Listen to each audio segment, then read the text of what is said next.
Good afternoon, I'm Vicky and I'm in the partnerships team here at Advantage. I'm also your dedicated go-to person for the touring and adventure sector. Whilst we are experiencing a challenging market, the touring and adventure sector appeals to such a wide age range and type of traveller. There is still a demand to travel, which is absolutely amazing. It is so great to see our partners continuing to run tours to countries where FCO advice allows. Our partners have been busy putting safety measures in place, whilst ensuring their customers still have the same experience as they would have otherwise expected. We remain completely committed to the touring and adventure sector, and as such, I'm delighted to welcome back Claire Brighton, who is Account Director at ATAS. She will tell you more about the return of touring and their plans to engage with you further in the coming months. Many thanks, and over to you, Claire. Hello Advantage, and thank you so much for having me back to talk to you about all things touring and adventure again. We've certainly been busy since my last video, so this is an amazing opportunity to fill you in on a few things that we've been up to. So since I last spoke to you, ATAS have been busy lobbying the government as part of Save Future Travel Coalition, alongside ABTA and Advantage and more, with hundreds of letters sent to MPs by us and our members. Some members have had a great response from their MP, so we hope to see a few more of these. And we're going to continue working with the coalition to drive positive change for our industry.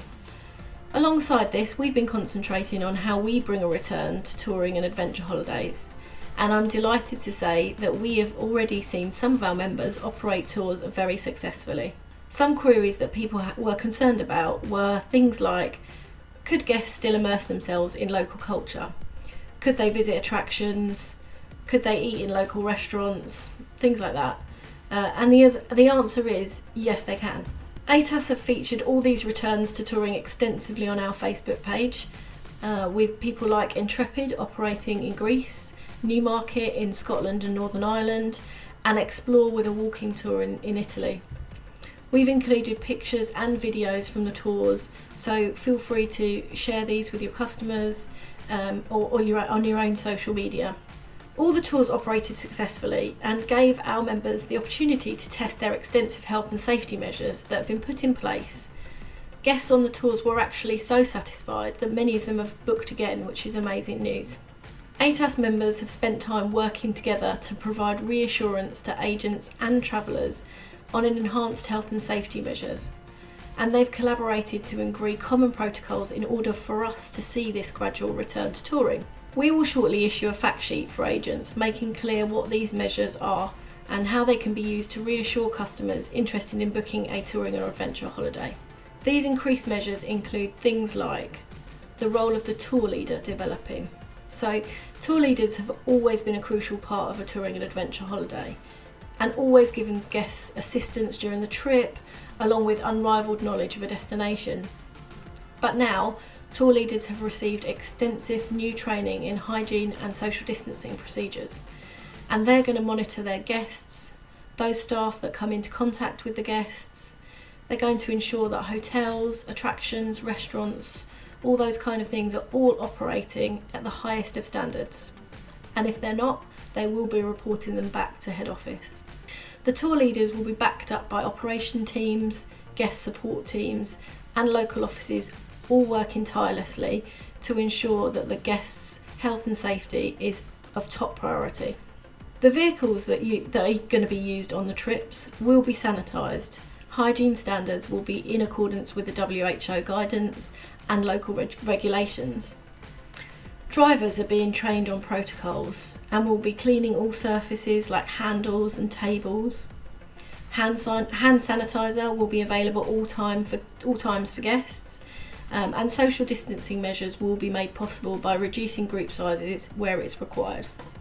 And this is just an example of the details that we've included on the fact sheet, which will be sent out to you guys next week. And before I leave you, I just wanted to talk briefly about our virtual Touring and Adventure Week, which will be running from the 19th to the 23rd of October.